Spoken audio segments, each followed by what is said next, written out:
El primero de la mañana. Con Analía Soria y Claudio Ponce de León. Más escuchás, más te informás. Muy bien, está en línea el diputado Luciano Bugallo, diputado provincial.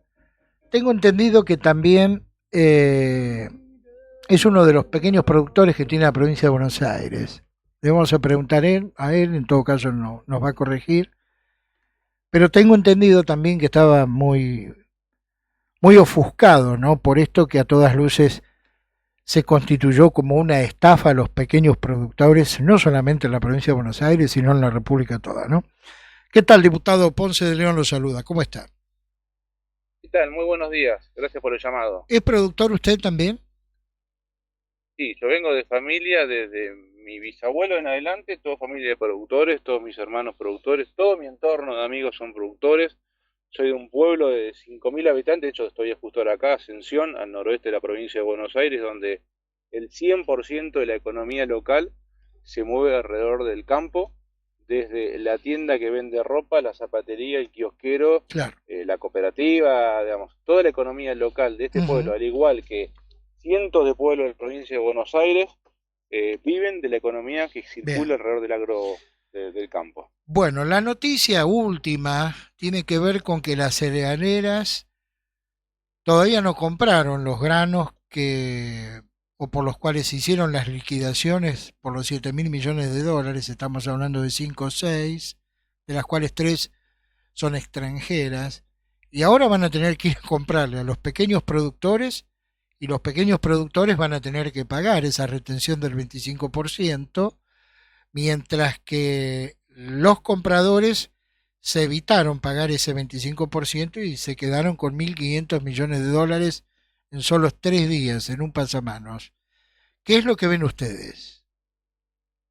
Sí, a ver, esto lo marcamos, yo hablé con varios periodistas, ni bien se había lanzado en su momento este nuevo dólar soja, porque fue exactamente lo mismo como en la época de Massa, que esto era, digamos, que era llamativo porque se corría el riesgo. Hasta ese momento nunca nos imaginábamos que lo iban a suspender en tan solo 48 o 72 horas, pero que se corría el riesgo que sean las grandes exportadoras las que solamente hubieran declarado, haciendo declaraciones de venta al exterior, que es decir, bueno, voy a exportar tanto, sin tener los granos para exportarlo.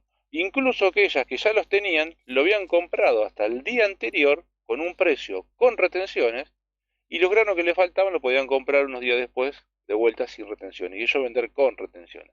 Pero a su vez, los pocos productores que accedieron o que pudieron vender algo, no lo vendieron al precio lleno, digamos, del precio que vale en el exterior pasado a pesos, sino que tuvieron una mejora apenas de un 15-20% en el mejor de los casos. O sea, también a ellos, las exportadoras, le mordieron un pedazo del precio, y ni hablar después, bueno, del resto del 80-90% de lo que se liquidó, que fueron las exportadoras.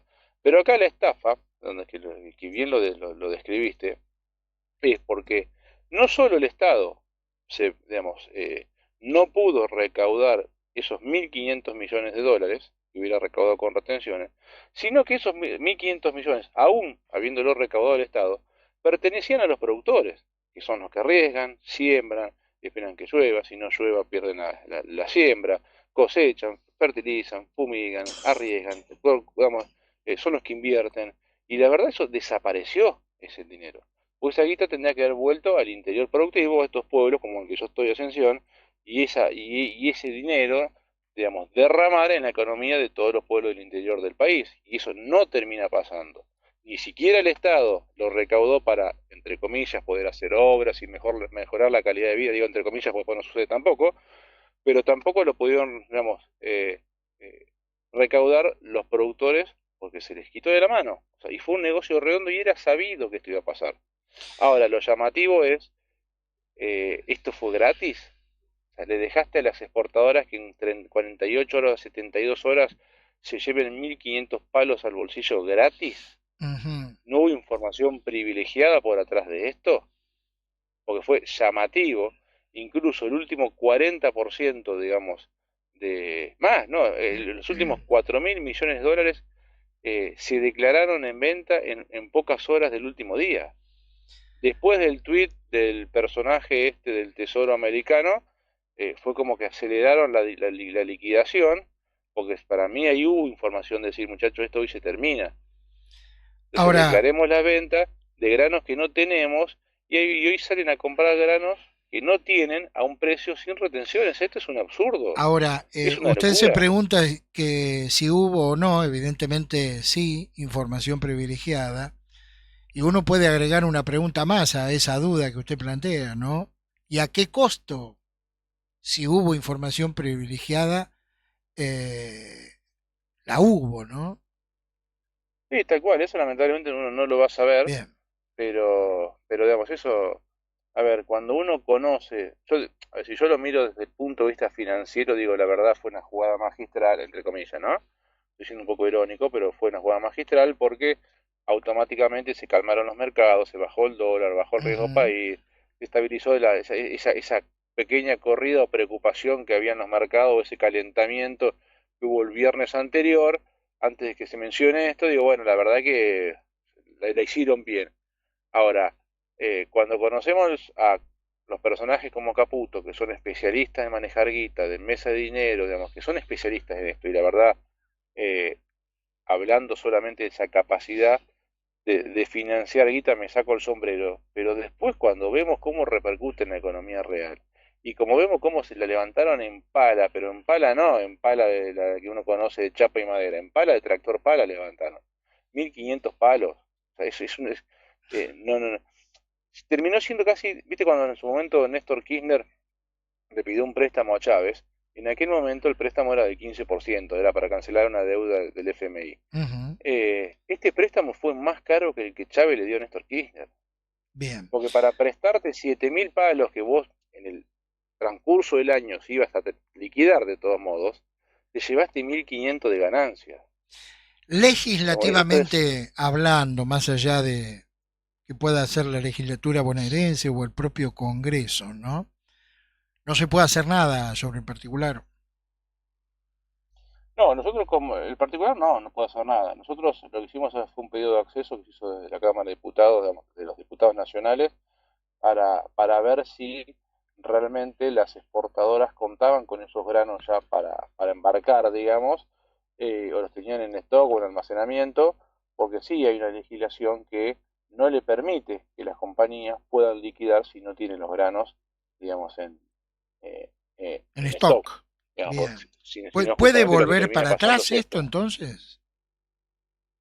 Y hay que ver, digamos, pero digo, así sea que las compañías tenían el stock, en realidad ese stock lo compraron sin retenciones hasta el día anterior. Ujú. También es injusto, Bien. digamos, porque yo entiendo la urgencia quizás del gobierno para poder de hacerse ese colchón de guita, pero esto no puede ser a costa de todos los argentinos y en Bien. particular de los productores agropecuarios que son los que se esfuerzan, los que ponen el lomo, y lo que de todos modos, si vos les hubieras dado un poco de tiempo, hubieran acompañado con esta liquidación. Porque el productor, digamos, cuando el Estado necesita, ha estado. Y el productor aparte necesita, o sea, termina vendiendo esos granos. Así que tarde o temprano el gobierno lo iba a terminar recaudando. Quizás esa urgencia en que le pongan la guita toda sobre la mesa fue lo que llevó a terminar acordando por detrás con las cerealeras y exportadoras. Por último, teniendo en cuenta que el propio gobierno en estos días nada más reconoció que no va a acatar las decisiones del Congreso, aún así habiendo caído los vetos presidenciales en cuanto al presupuesto de las universidades, en cuanto a discapacidad y también a toda la problemática del Garraha. Digo, el argumento del gobierno ya lo conocemos, el equilibrio fiscal. Esto de anticipar este pago ahora y no tener retenciones, que bien podía haber sido en noviembre con las retenciones correspondientes, ¿no afecta el equilibrio fiscal? ¿O estamos ante una enorme hipocresía? No, yo creo que sí que lo afecta, porque de hecho se pierde 1.500 de recaudar 1.500 millones de dólares, entre 1.500 y 1.700 millones de dólares. El tema que yo creo que ahí fue, estoy poniendo en la cabeza de los que armaron esta maraña, fue priorizar tener el dinero hoy ya acá para tener una herramienta para evitar una corrida y generar una tranquilidad en los mercados y en la bolsa, y no estar pensando en la economía de mañana. Bien, Pero sí, esos 1.500 millones que vos no estás recaudando, en algún momento te van a faltar.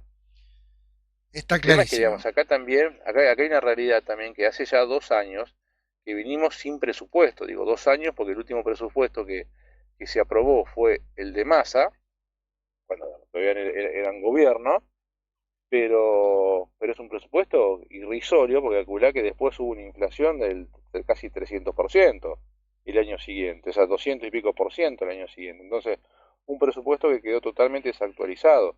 El año pasado no se votó un presupuesto, entonces seguimos sin presupuesto y no sabemos en qué se está gastando la plata de los argentinos, porque por más que digan hay que lograr el equilibrio fiscal, impuestos se siguen cobrando, se Bien. sigue cobrando, por ejemplo, impuestos al gasoil que tendrían que ir para las obras hídricas y las obras no se están haciendo, entonces esa plata ¿dónde está? ¿Dónde la están gastando? Y por Y otra así en cada parte, uno de permite las recaudaciones que tiene el Estado, sí, el no presupuesto permite, o la prolongación de un presupuesto anterior permite la discrecionalidad, ¿no? Quizás esto al gobierno le sirva. tal cual, bueno, a eso mismo apuntaba. Entonces uno cuando dice, bueno, pierde ganar, el tema es que no sabemos hoy en qué están, si hay plata o no hay plata.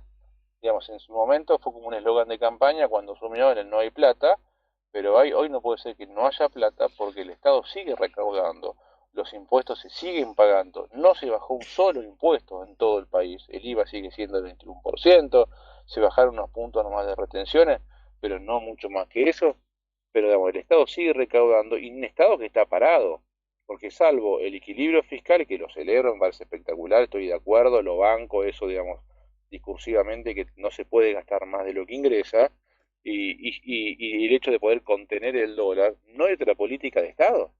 Y un país es mucho más que esa tabla del Excel o el valor del dólar blue.